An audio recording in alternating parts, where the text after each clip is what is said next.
बिस्मिल्लाहिर्रहमानिर्रहीम अस्सलाम वालेकुम। बेटे ये है आपके पास आपकी वन शॉर्ट लेक्चर सीरीज का लास्ट लेक्चर, लेक्चर 17। इसमें हम अपने जो हमारा एक बड़ा मासूम सा क्वेश्चन है रीडिंग कंप्रीहेंशन का, हम उसको देखेंगे और ना सिर्फ उसको डिस्कस करेंगे बल्कि इसी लेक्चर के दौरान आपकी प्रैक्टिस भी होगी और इसी लेक्चर के दौरान आपका ये क्वेश्चन प्रिपेयर भी हो जाएगा। मतलब इस लेक्चर के अलावा आपको रीडिंग कंप्रीहेंशन के लिए कुछ भी पढ़ने की, कुछ भी देखने की, कहीं से भी प्रैक्टिस करने की कोई जरूरत नहीं रहेगी इंशाल्लाह ताला। इंशाल्लाह ताला तो रीडिंग कंप्रीहेंशन है क्या? देखिए, रीडिंग कंप्रीहेंशन ये है कि आपके 2025 के सिलेबस में, आपके एमडी के 2025 के सिलेबस में रीडिंग एंड थिंकिंग स्किल्स बोला गया है और उसका जो पोर्शन है उसमें कहा गया है जी कि scan to answer short question. अब स्कैन टू आंसर का मतलब क्या है कि there will be a paragraph, एक पैराग्राफ होगा जिसे आपको क्या करना होगा। वैसे हम दो वर्ड्स इसके लिए यूज करते हैं, स्कैनिंग और स्कीमिंग।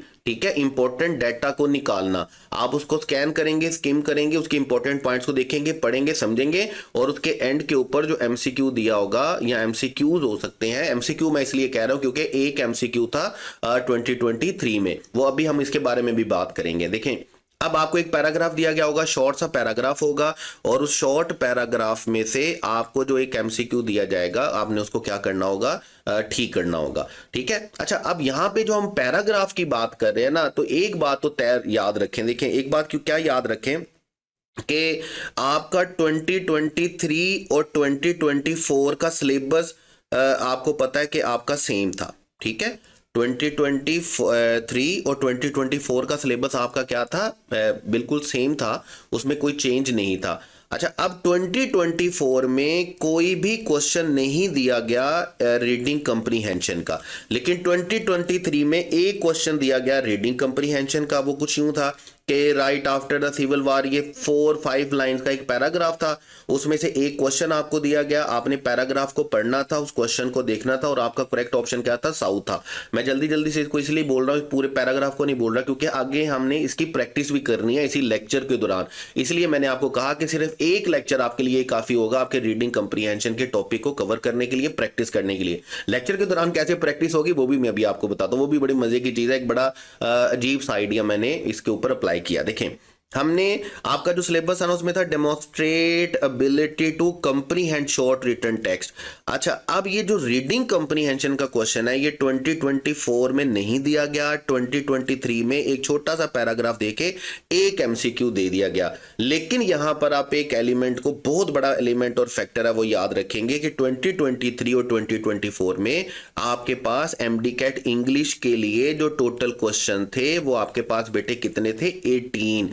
लेकिन 2025 के लिए जो आपके पास क्वेश्चंस हैं वो हैं आपके पास कितने, 9। तो पेपर बनाने वाले के पास विंडो बड़ी शॉर्ट सी रह जाती है। अगर वो एक क्वेश्चन इसमें से बनाएगा या दो क्वेश्चन इसमें से बनाएगा तो फिर बाकी वो वोकैब को भी अगर देख रहा होगा तो ग्रामर वाले क्वेश्चन के लिए तो उसके पास स्पेस नहीं बचेगी। तो इसलिए मेरा ये ख्याल है, पर्सनल मेरा ये ख्याल है कि शायद हो सकता है कि रीडिंग कंप्रीहेंशन का क्वेश्चन आपके पेपर में ना हो जिस तरह 2024 में नहीं था। अदरवाइज आ जाए एक आधा क्वेश्चन, आसान तरीन क्वेश्चन होगा, इजीएस्ट एक नंबर होगा जो आप अर्न करेंगे आपके एमडी के 2025 में।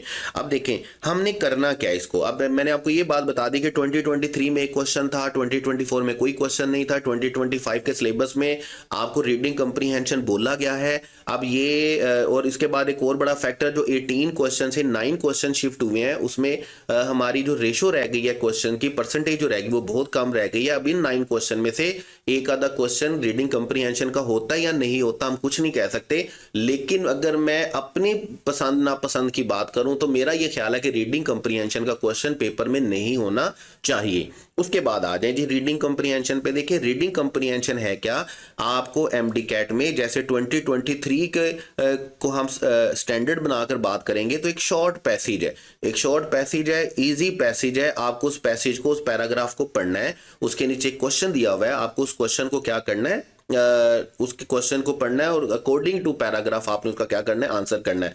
देखिए करना कैसे है